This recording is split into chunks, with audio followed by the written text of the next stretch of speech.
नमस्कार, मैं हूं पुनीत पाठक और आप देख रहे हैं मध्य प्रदेश की बात। बहुत स्वागत है आप सबका। मध्य प्रदेश में एक बार फिर कोरोना आउट ऑफ कंट्रोल होता नजर आ रहा है। केंद्र सरकार ने चेतावनी दे दी। प्रधानमंत्री जी ने स्पष्ट तौर पर कहा कि अभी संभलने का वक्त है, वक्त रहते संभलें। मध्य प्रदेश का इंदौर और भोपाल, इसके साथ साथ कुल मिलाकर 10 जिले, यहां पर हालात चिंताजनक हैं, जिनकी लगातार समीक्षा सरकार भी कर रही। पिछले 4 महीने से कोरोना की रफ्तार धीमी थी, बावजूद इसके मार्च में, जब से मार्च शुरू हुआ तब से संक्रमण बढ़ा और बढ़ता चला गया। संक्रमण की दर 10 दिन में दोगुनी दिखी। जो जो केस बढ़ रहे हैं, सूबे में कोरोना पर सियासत भी गरमा रही। कांग्रेस संक्रमण बढ़ने का जिम्मेदार बीजेपी सरकार को बता रही है, तो बीजेपी सरकार कोरोना को रोकने के लिए सख्त से सख्त कदम उठाने की दलील दे रही है।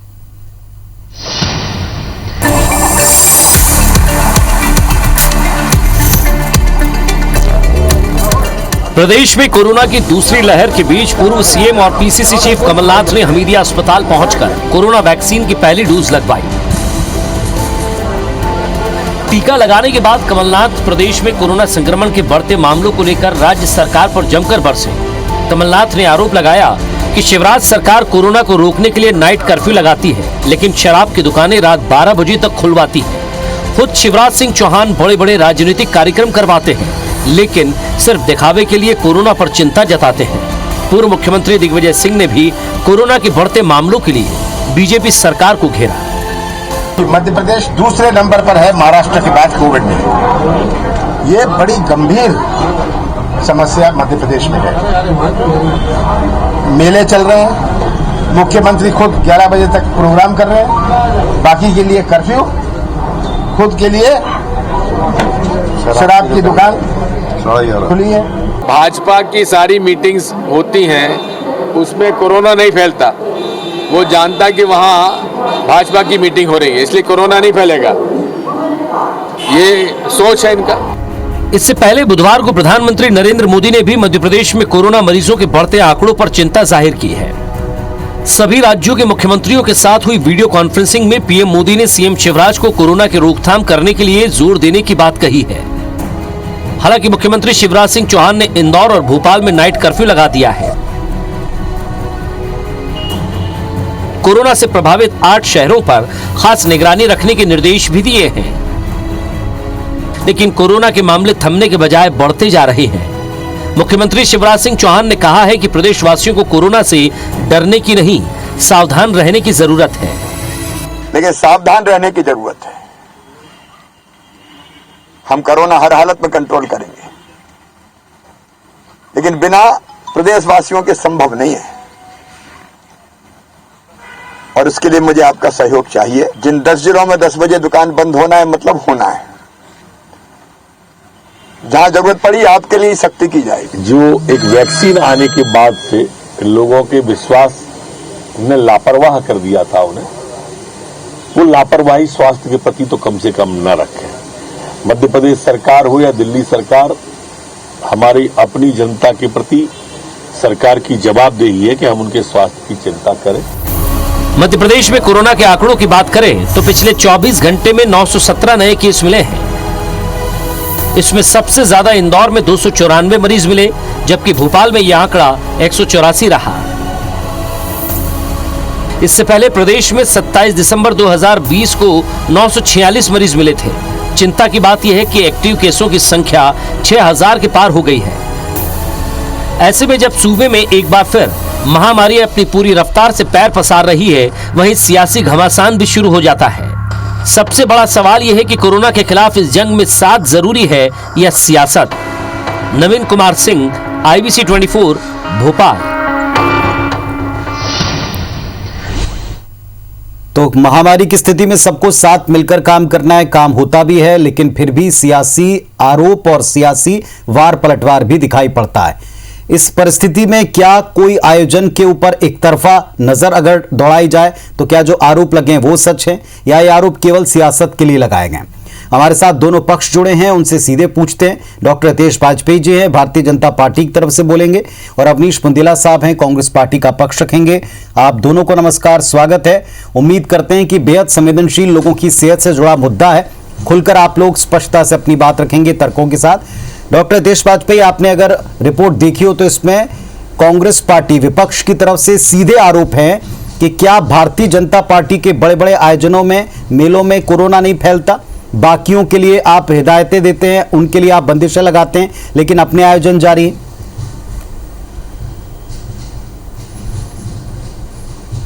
देखिए, मैं 2-3 बातें स्पष्ट कर दूं। पहले भी जब पहला राउंड कोरोना का पीक आया था तब भी मैंने इस बात को कहा था, और मैं जब भी कोई बात कहता हूं तो शायद मुझे ऐसा लगता है कि मुझे थोड़ा सा प्रिविलेज मेरे वैज्ञानिक आधार का दीजिएगा, और हमारी स्टडीज़ के बेस पे हम इस बात को कहते हैं कि पहली बात, राजनेताओं को, राजनीतिक कार्यक्रमों को विक्टिमाइज कर देना, ये मेरे ख्याल से जो लोग कोरोना से समाज को बचाना चाहते हैं उनने भी एक सस्ता रास्ता चुन लिया है। एक बात तो हमेशा ध्यान रखिए, 3 बातें बहुत महत्वपूर्ण हैं कोरोना को लेके, चौथी अभी जुड़ी है। नंबर 1, आज भी हमको चूंकि ये ट्रांजिशन ऑफ वेदर है, अभी गर्मी आ रही है और सर्दी जा रही है, तो ऐसे समय में अपर रेस्पिरेटरी ट्रैक्ट इन्फेक्शन जो होते हैं वो बढ़ते हैं। एलर्जिक जो राइनाइटिस और इस सब की शिकायतें रहती है बढ़ती हैं, तो फ्लू भी अपना कंपोनेंट इस सीजन में बढ़ाता है। तो स्वाभाविक है कि इस समय उस फ्लू का एक कंपोनेंट बड़ी मात्रा में कोरोना बना हुआ है, जो आमतौर पे 10-15% होता था, वो अभी बढ़ा हुआ है और थोड़ा सा विरुलेंट भी है। तो हमको ध्यान रखना है, हाथ धोना बार बार, पब्लिक में अनावश्यक नहीं जाना, 2 गज की दूरी रखना, जाते भी हैं तो हम दूर से बात कर सकते हैं जिससे कि श्वसन के द्वारा एक दूसरे को हम अवॉइड कर सकें क्रॉस इन्फेक्शन। और तीसरा और बहुत महत्वपूर्ण है मास्क लगाना, कि जितना भी हम पब्लिक में रहें, मैं किसी भी दल की बात नहीं करना चाहता हूं मैं, और राजनीतिक कार्यकर्ता जो होता है वो नियम कायदों के लिए, किसी भी दल का हो, राजनीतिक कार्यकर्ता थोड़ा सा नियम कायदों से परहेज करने वाला होता है अमूमन, तो आप बिल्कुल you can scold them a lot, लेकिन इसका ये मतलब नहीं है कि आम मंडियों में, बाजारों में, स्कूलों में या सड़कों पर जो लोगों का आम व्यवहार है गैर राजनीतिक, वो भी, या शादियां हो रही हैं, अभी आप देखेंगे बहुत सारे आपके पास भी वीडियोस पुनीत जी आ जाएंगे, तो कहीं ना कहीं ये बात महसूस होती है कि लोगों ने प्रिकॉशंस लेना कम कर दिए हैं। अगेन, मैं इसको ये नहीं कहता हूं कि इस वजह से कोरोना बढ़ गया है, क्योंकि ऐसे भी कोई एविडेंस नहीं है। हाँ, हमारे पास जो मेडिकल एविडेंस है वो ये बताते हैं, ये जो seasonal variation upper respiratory tract infections के जोन्स हैं उसमें हम प्रवेश कर चुके हैं। पॉइंट मैं समझ गया डॉक्टर वाजपेयी, लेकिन आपका पॉइंट मैं समझ गया, जो हम जुलाई से सितंबर तक बात ये कि जो नेता होते हैं वो पब्लिक आई में होते हैं, ये बात आप जानते हैं। महत्वपूर्ण बात एक और मैं कहना पब्लिक आई में होते हैं, इसीलिए जब वो कोई बात कहते हैं तो जनता देखती है कि आप फॉलो कर रहे हैं कि नहीं। एग्रीड। पुनीत जी, बस एक बात मैं और कहना चाहता हूं, क्योंकि बहुत बड़ा प्लेटफॉर्म है आईबीसी न्यूज का, जो गलती हमसे हो रही है बड़ी वाली, वो हो रही है हम वैक्सीन नहीं लगवा रहे हैं। तो जो मैं मेडिकली फिर कहना चाहूंगा, 2 कारण हैं। एक तो जो 45 से ऊपर के लोग हैं उन्होंने इंश्योरेंस पॉलिसीज अपनी बहुत मध्यम वर्गीय लोगों ने ले रखी हैं, जिसमें अपनी बीमारियां नहीं बताई, कोमॉर्बिडिटीज जिसको बोलते हैं, तो उनको ये लगता है कि वो वैक्सीन के फॉर्म में एक्चुअली में लिख देंगे कि वो हाइपोथायराइड है, हाइपरटेंसिव है, डायबिटिक हैं, तो इनका इंश्योरेंस की पॉलिसी से वो डेटा शेयर हो जाएगा, जबकि ऐसा नहीं हो रहा है। तो आप वैक्सीन जरूर लगवाएं यदि कोमॉर्बिडिटीज हैं, और इसको आप हल्के में नहीं लीजिए। मैं आपके चैनल के माध्यम से दोबारा कह रहा हूं, जिसके अवसर वैक्सीन के हैं वो डिक्लेयर करके लगवाएं। ये डेटा किसी भी इंश्योरेंस कवरेज से जिसके साथ आप लोगों ने उनको धोखे में रख के रखा हुआ है, उससे कहीं भी कोई नुकसान नहीं होगा, डेटा शेयर नहीं होगा। और दूसरी बात जो वैक्सीन में है कि हम ये वैक्सीन आएगा तो लगाएंगे। देखिए, there is a geographic mapping, कहीं पर भी वैक्सीन की ओवरलैपिंग नहीं होगी। तो जो वैक्सीन हमारे पास उपलब्ध हैं वैज्ञानिक तरीके से मजबूत हैं, हम सब जो भी हमको दिया जा रहा है वो मेडिकली प्लान्ड है, तो उसको ऐसा मानते हुए लगाएं। जैसे कि पैरासिटामोल की गोली हम कौन सी कंपनी की है, बुखार आता है तो ये बिना देखे भी लेते हैं और उसका असर भी आता है। तो मुझे लगता है ये डॉक्टर्स पे छोड़ना चाहिए। ये 2 कारणों की वजह से वैक्सीन को ना छोड़ें, क्योंकि बहुत लोगों के नंबर आ रहे हैं और टर्नआउट नहीं हो रहा है, बहुत काम की आपने इंफॉर्मेशन दी को नुकसान होगा, और इसका स्वागत है। आपकी बात को आगे बढ़ाते हैं और आपकी बात के ऊपर अवनीश बुंदेला साहब का कमेंट भी लेते हैं। अवनीश जी, आपने बात सुन ली, विपक्ष ने जो आरोप लगाए हैं, आयोजन तो कोई भी आयोजन जहां नियम पालन नहीं होगा वहां संक्रमण का खतरा हो सकता है, एग्री, लेकिन जो आरोप विपक्ष ने लगाए हैं क्या आधार है उनका? देखिए, देखिए पुनीत जी, विपक्ष ने आरोप, आप ये ना कहें कि आरोप हमने जो लगाए बकायदा कुछ आधार के साथ आरोप लगाए। आप देखिए बकायदा, सबसे पहली बात ये देखिए कि खुद सरकार ने, शिवराज सरकार खुद कोरोना के प्रति इतनी लापरवाह हो गई कि बकायदा आपने 50 कोविड सेंटर बंद कर दिए मध्य प्रदेश में। सिर्फ 2 कोविड सेंटर चल रहे थे अभी कुछ दिन पहले, एक भोपाल का और एक इंदौर का। सारे कोविड सेंटर आपने बंद कर दिए। और ये बात तो सही है कि कोरोना के प्रति कहीं ना कहीं देखिए, आपकी बात जो है कि राजनेता जो होते हैं जनता के आइडियल होते हैं, तो आपके बड़े बड़े राजनीतिक आयोजन में अगर एकदम भीड़ एकत्रित होगी, अगर उनके लिए अगर हम कोई गाइडलाइन नहीं बनाते हैं तो जनता उससे कहीं ना कहीं एक प्रभावित भी होती है, जनता सोचती है। बाकी अभी जो हितेश वाजपेयी जी कह रहे थे, मैं एक बात तो बताना चाहूंगा, देखिए एलर्जिक रिएक्शन, एलर्जिक जो होता है वो अभी भी, जैसे बारिश आने वाली है, लेकिन मध्य प्रदेश में या पूरे भारत में आप कोरोना का स्वरूप देखें तो पल पल बदला है। अभी वर्तमान की स्थिति ये आ रही है कि किसी को अगर गैस्ट्रिक रिएक्शन होता है, अगर किसी को पेट में इंफेक्शन होता है, तो उससे भी कोरोना के चांस उसमें भी हो सकते हैं, उसमें भी कोविड आप जांच कराइए। और सबसे बड़ी बात आप देखिए, आज हमने मध्य प्रदेश में देखा, शिवराज सरकार में पिछले 1 साल में हमने कोरोना के नाम पर घोर लापरवाही के अलावा हमने भ्रष्टाचार भी देखा। हमने यह भी देखा कि शिवराज सरकार ने किस तरह एक त्रिकुटु चूर्ण बांटने की बात कही, और वो चूर्ण 174 करोड़ का आपने चूर्ण बांट दिया। और सबसे खास बात तो यह है, 8 करोड़ रुपए आपने सिर्फ उस चूर्ण की कितना पैकिंग में खर्च कर दिए। और बार बार आप देखें, कोरोना के नाम पर हमने कई घोर लापरवाहियां देखी हैं, हमने भ्रष्टाचार देखे हैं, हमने ऑक्सीजन की कमी देखी है, हमने ये भी देखे हैं कि बड़े बड़े कोविड सेंटर इंदौर जैसी जगह में, यशवंत हॉस्पिटल में आपके मतलब जो कोरोना के जो शव थे, जो उन शवों को चूहे तक कुतर कर खा गए।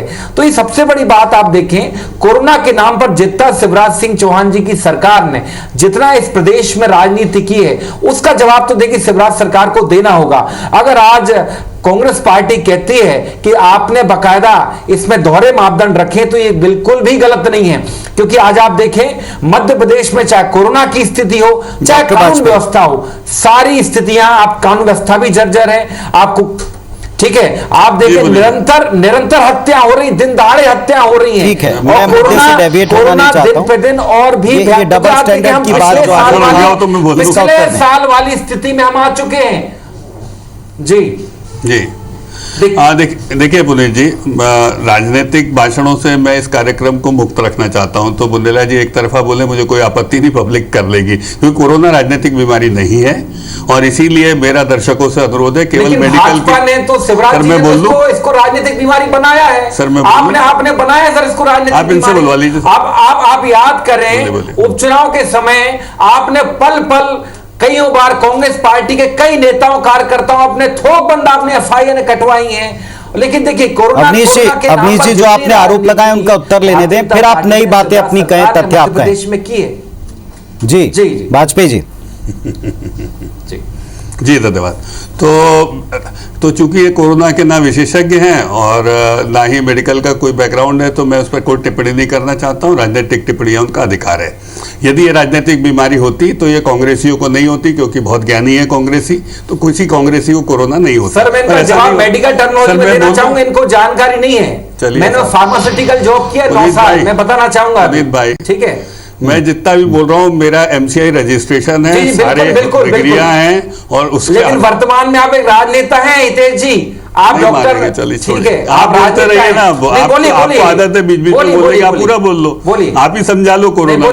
तेज बात रखिए, पॉइंट रखिएगा। तो मैं जो कह रहा था, इसलिए पॉलिटिकल चर्चा छोड़िए। तीसरी बात जो बहुत महत्वपूर्ण है पुनीत जी, जो बहुत महत्वपूर्ण है, देखिए क्या होता है कि फिर अगेन मैं बोल रहा हूं, आप राजनीतिक आवरण के पीछे कोरोना को छुपाएंगे तो जनता से न्याय नहीं करेंगे। मेरा अनुरोध फिर से है कि ये सीजन है, अभी कोई बारिश नहीं आ रही है, राजनीति में आ रही होगी बात अलग है। जो ये कह रहे हैं बारिश का सीजन नहीं आ रहा, सीजन आ रहा है गर्मी का, अभी मार्च चल रहा है। तो मुझे लगता है शायद बातचीत में भूल गए होंगे, बारिश आने का कोई वो नहीं है। तो मुझे लगता है इसको ध्यान रखना चाहिए। तो फ्लू के एक सीजनल जोन्स होते हैं, उसमें हम प्रवेश कर चुके हैं, तो स्वाभाविक है कि इसको ध्यान में रखते हुए हमें आगे बढ़ना चाहिए, मेडिकल सलाह लेना चाहिए। आपका जरा सा भी हेल्थ एक्सेस का डेविएशन होता है। आपकी सारी बातें तेज जी, आपकी सारी बातें तेज जी अपनी जगह एकदम सही है, लेकिन आज का जो मूल पॉइंट है, आज का जो मूल पॉइंट है, मैं एक बार फिर दोहरा देता हूं। आज का मूल मुद्दा, मूल पॉइंट ये है कि कल जब विधानसभा को भी सत्र को भी जब पहले समाप्त किया जा रहा था तो एक लॉजिक दिया और बहुत सही लॉजिक था कि जब हम नाइट कर्फ्यू लगा रहे हैं, जब हम लोगों पे बंदिशें लगा रहे हैं, तब ऐसे में सदन चलाना उचित नहीं। जब हमारे आसपास संक्रमण है तब राजधानी में या इंदौर में बड़े आयोजनों को करना, इसमें अगर कल के दिन हालात बिगड़ते हैं तो प्रशासन सरकार आप ही की है। जब आप चिंता कर रहे हैं तो आप स्वयं इसको पालन करें, ये करते हुए क्यों नहीं दिखते, ये एक पॉइंट उठाया गया। उत्तर लेने की कोशिश में फिर करूंगा। हितेश जी, आप लॉजिकल बात करते हैं। गुजरात में मैचेस हो रहे हैं लेकिन वहां दर्शकों की एंट्री बैन कर दी, इधर मध्य प्रदेश में एग्जाम्पल दिया। ऐसे कई उदाहरण हमारे सामने हैं जब देश के प्रधानमंत्री जी भी कहते हैं कि प्रोएक्टिव होकर काम करने की आवश्यकता है। तब ऐसे में क्या कुछ बड़े आयोजनों का मोह छोड़ नहीं देना चाहिए, खुद से इसकी शुरुआत नहीं करनी चाहिए? बिल्कुल पुनीत जी, मैं आपकी बातों से सैद्धांतिक रूप से सहमत हूं, लेकिन एविडेंस बेस्ड मेडिसिन ये कहती है कि 5 राज्यों में चुनाव हैं। मैंने इस बात को बहुत बार रखा है, पर चूंकि वैज्ञानिक तौर तरीकों को कम सुना जाता है देश में। 5 राज्यों में चुनाव हैं। यदि हम ये मान ले कि भाई इन गैदरिंग की वजह से ही कोरोना फैला, तो इन 5 राज्यों में दर सबसे ज़्यादा होनी चाहिए। जबकि आज जब आप और हम बात कर रहे हैं तो 25,800 केसेस सर्वाधिक महाराष्ट्र में आए हैं। महाराष्ट्र में तो भाजपा भी नहीं कि कोरोना फैला रही है इनके हिसाब से, भाई वहाँ तो कांग्रेस की सरकार है। तो ऐसा भी नहीं है कि जहाँ पर भाजपा की सरकार है वहाँ फैल रहे हैं, तो भाई कांग्रेस वहां कर ले यदि इतनी ज्ञानी है तो जाके वहां क्या करना है। तो मैं इसलिए इसको बहुत नैरो माइंडेड से पुनीत जी नहीं देखना चाहता हूं। मैं चाहता हूं आपके दर्शकों को एक सीधा लाभ हो। जो आपने बात कही है बहुत महत्वपूर्ण है, वो जानी चाहिए कि हम अनावश्यक गैदरिंग ना करें, क्योंकि गैदरिंग में फैलने की संभावना है। हमारे पास एविडेंस नहीं है कि गैदरिंग होगी तो होगा ही। ऐसी कोई गैदरिंग नहीं पता लगी है हमको कि जहां पर 2000 लोग इकट्ठे हुए हो तो 2000 के कोहॉर्ट ग्रुप में, जिसको कहा जाता है, इंसिडेंस रेट एकदम बढ़ाओ। तो ऐसे भी एविडेंस नहीं है। पर मेरा अनुरोध यह है कि चूंकि वैज्ञानिक तरीके से इसका फैलने का तरीका कंटेजियस है, एक दूसरे के हमको द्वारा फैलता है, तो हम क्यों ना सोशल गैदरिंग्स को अवॉइड करें। और इसीलिए चाहे वो ऐसे आयोजन ही हम क्यों रखते हैं जिसमें सरकारी तौर पर हजारों की भीड़ जमा करते हैं, जबकि हम ऐसे आयोजन कोविड काल में कर चुके हैं। हमारे पास ऐसे सैकड़ों एग्जाम्पल हैं जहां लाभार्थियों को, हितग्राहियों को घर बैठे 1 क्लिक पर चीजें पहुंचाई हैं, बहुत बड़ी बैटल जीती है। फिर अब इनसे मोह क्यों नहीं छोड़ रहे, ये एक मूल सवाल। मुदेला साहब कुछ कहना चाह रहे थे? बिल्कुल, और इसीलिए मुदेला साहब देखिए, कोरोना के नाम पर शिवराज सरकार पूरी तरह से एक मिनट बता दूं मैं, अगर पूरा समय इनको देना है तो फिर आप इन्हीं से बुलवा लीजिए। मुदेला साहब इसलिए देखिए जो मुद्दा है आज का, नहीं देखिए खत्म कर रहे हैं, नहीं देखिए मैं वही बताना, कोरोना के नाम पर कांग्रेस का कोई तोड़ नहीं है। शिवराज सरकार ने पूरी तो महाराष्ट्र में खत्म कर लिया, राजनीति ही की है, पंजाब में खत्म कर लिया, अब ये अलग बात है खत्म हो गया। मेडिकल टेक्नोलॉजी के नाम पर महाराष्ट्र में आज 25,000 केसेस है, छुपा रहे हैं। बाकी मैं बताऊं महाराष्ट्र में क्या कर रहे हो? देखिए मैंने आपको बड़ी तल्लीनता से सुना है, कृपया आप बात नहीं कर रहे हो। सुनिए एक राज्य बताओ जहां आपकी सरकार आपने कोरोना खत्म कर दिया। ध्यान रखिए। अरे अब आप तो दायवा जाने लगे। अरे सुनिए अब मैं पॉलिटिक्स कर रहा हूँ ना, जवाब दूंगा मुझे। कि क्या किया राजस्थान में आपने, क्या किया राजस्थान में आपने, महाराष्ट्र में क्या किया, पंजाब में क्या किया आपने? अरे आपको पता है आपने क्या किया? सफलता यहाँ भी छुपा रहे हैं, बेवकूफों की बातें करता है, यहाँ भी छुपा रहे हैं। अरे कैसे बात कर रहे हो? कुछ बोलने के लिए क्या किया आपने? निरंतर क्या किया, राजस्थान में क्या किया, हत्या की है, पंजाब में क्या किया, मध्य प्रदेश में भारत में फैला है, तमिलनाडु में क्या किया, आपकी सरकारों की देन है। अरे भाई क्या कर रहे हो महाराष्ट्र में? बकायदा कोरोना के नाम पर राहुल गांधी कौन सी जड़ी बूटी लाए? स्पीकर ने राहुल गांधी कौन सी जड़ी बूटी लाए? विजय लक्ष्मी साधो को क्यों नहीं बचा पाए आप? विजय लक्ष्मी साधो जी फॉर्मर हेल्थ मिनिस्टर, वो कोरोना पॉजिटिव हुई, आप कुछ भी बोलते रहोगे, इस तरह से चर्चा नहीं होती है। आप सुनने का मतलब रखिए। आप महाराष्ट्र में क्या किया? मैंने आपको क्या सुनिए, आपको बताओ महाराष्ट्र में क्या किया? अरे क्या किया आपने, क्या किया महाराष्ट्र आपने? में गंदी राजनीति की है जो आप अभी कर रहे हैं। 25,000 केस है, कोरोना के नाम अभी कर रहे हो आप। एक सवाल दोनों के लिए किए जाते हैं। अगर महाराष्ट्र में, अगर केरल में, अगर तमिलनाडु में, अगर तमाम पंजाब में, जहां जहां के भी एग्जाम्पल लिए, अगर वहां कोई डिफीट है, वहां बड़े आंकड़े हैं, अगर वहां की सरकारों के, वहां दलों के फेलियर हैं, तो क्या यहां हम उनसे कोई प्रतिस्पर्धा रख सकते हैं? इसका कोई तोड़ नहीं, इसका कोई हल नहीं है सिवाय इसके कि पहले अपने से शुरुआत करें। बस ये एक मूल मुद्दा था। कोशिश की हमने आप दोनों के पक्ष जनता तक पहुंचाने की। बाकी जनता समझदार है, वो अपना हित सोचे, वो कम से कम इन गैदरिंग से बचे, ये अपील हम करते हैं। बहुत धन्यवाद, नमस्कार।